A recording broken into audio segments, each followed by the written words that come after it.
At the European Union Leaders Summit in Brussels, EU Council President Charles Michel has declared the bloc is ready to embark on trade talks with Britain. He says it's important to have clarity as soon as possible. And for more on the EU response, Nina Maria Potts joins us now from Brussels. Nina, what's been the reaction in Brussels over the British Prime Minister Boris Johnson securing his majority in Parliament? I think both publicly and privately it's been one of overwhelming relief that we finally have clarity on the future political direction of Britain. Rather remarkably, we haven't heard overt congratulations from French President Macron, who arguably is set to shape the future of the Union. Without Britain, he's emerged as the heavyweight player in terms of taking the European Union forward without his British counterpart. We have heard from Angela Merkel, who congratulated Boris Johnson, said that she looked forward to the friendship between their two nations ahead. Here in Brussels, the attention and focus has shifted pretty swiftly to the next steps of phase 2. EU leaders are very determined to kickstart negotiations over that all-essential trade deal, which has been very elusive so far.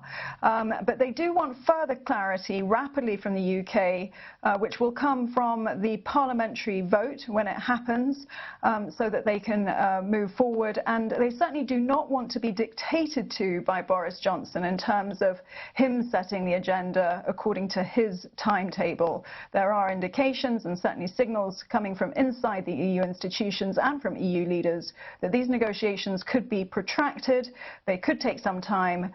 Michel Barnier, the EU's Brexit negotiator, even indicating that it could take as long as 2 years. Now, what's expected to be in the form of the discussions, Nina? What kind of sticking points do you think the EU and Britain will have to iron out?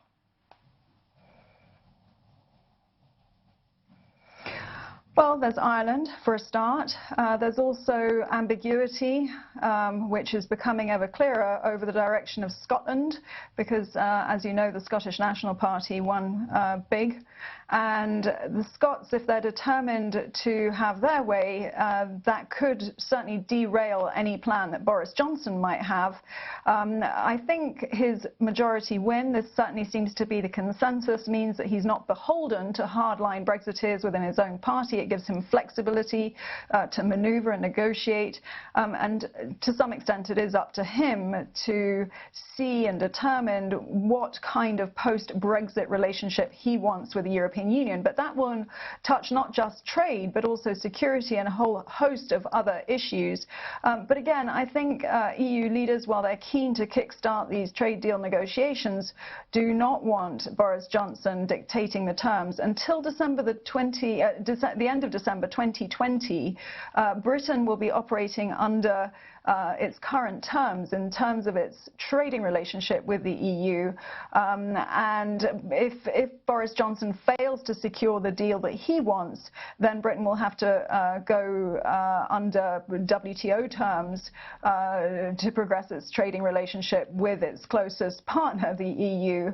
And that would be very sticky and difficult territory.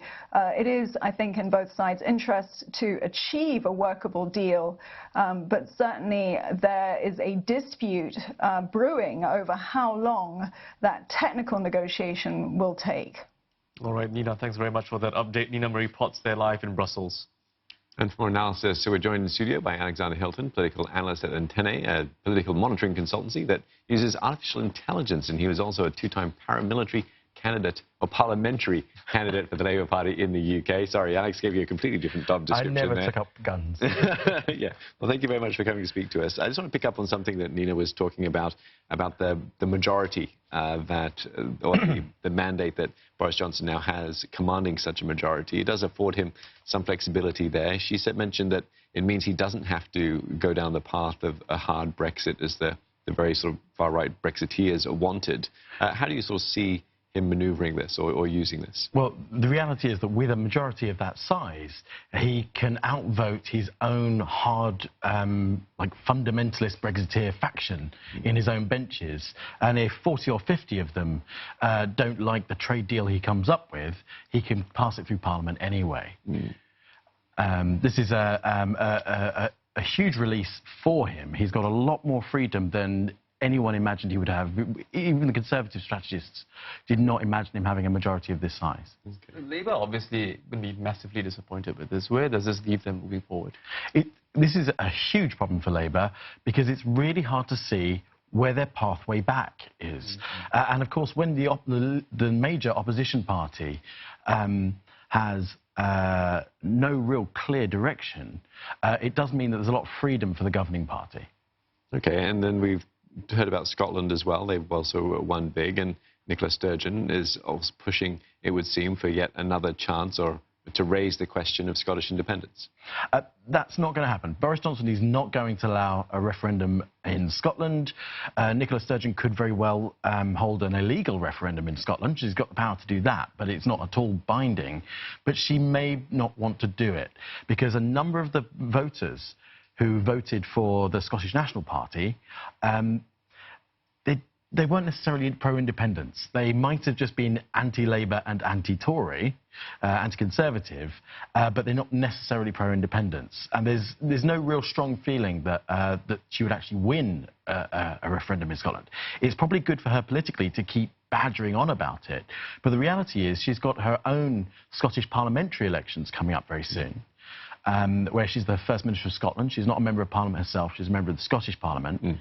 And she will be wanting to capitalise on this very successful night that she's had on entrenching her power in Scotland, where they have proportional representation. So while she won nearly every seat in Scotland in the first past the post election in Westminster, this proportional election in Scotland means that she has to push much harder, and she's not going to want to alienate those unionists that have lent her their vote just because they're jaded with the Labour Party and the Conservative Party. So let's take those events in the UK back home to the region. We've seen how Boris Johnson's win triggered the markets today. On a wider scale, what impact do you see for Asia? It is settling in terms of the markets because at least there is going to be a clear direction. A trade deal will be easier to achieve. But the reality is that Britain does not have a great deal of penetration in Asia as either a supplier or a consumer. So it's not going to have a huge impact in Asia. I think one of the biggest markets that where Britain exports is higher education. It's Singaporeans sending their kids to Oxford and Cambridge and the other major universities. And this is a very small part of the economy. The financial sector is obviously very happy with the stability that's there. And also, I think, because of the agenda, the economic agenda that Jeremy Corbyn had, they were a little bit nervous about the prospect of mass nationalisations, that sort of thing. But this has a very secondary, tertiary effect on Asia. You may find the pound stabilising maybe at a higher level, because Boris Johnson now has the freedom to do a Brexit deal that might look a bit like staying in the EU. It might have a bit more regulatory alignment, a bit more alignment on movement of people, and a bit more alignment on trade. And that could all very well lead to a much smoother transition to Brexit than people have been expecting. Yeah, so just a quick one then, coming back to Boris Johnson, Prime Minister Boris Johnson. Do you see this resounding victory for him a smoothing of the way, like we're going to see things actually be able to move forward in a positive way? Well, this is a choice, because Boris Johnson can choose to continue the quite hard right path that he's been on that got him to power, or he can choose to say, what can I do to keep this power? Because in 5 years' time, when he faces the electorate again, Brexit is not going to be the same issue that it was today. Oh, yesterday. He won a whole swathe of traditional Labour seats that have not, have been Labour for 80 or 100 years. And I think those people, if he wants to keep them on side, are going to have to start seeing some things from him that they're not used to seeing from a Conservative government. If he can make a difference to their chances in life in terms of jobs, how they get looked after in schools and the health service, he may find that he's in power for a very long time. All right, well, thank you very much for coming in and speaking to us, sharing your thoughts with us. Alexander Hilton, political analyst at Antenn.AI.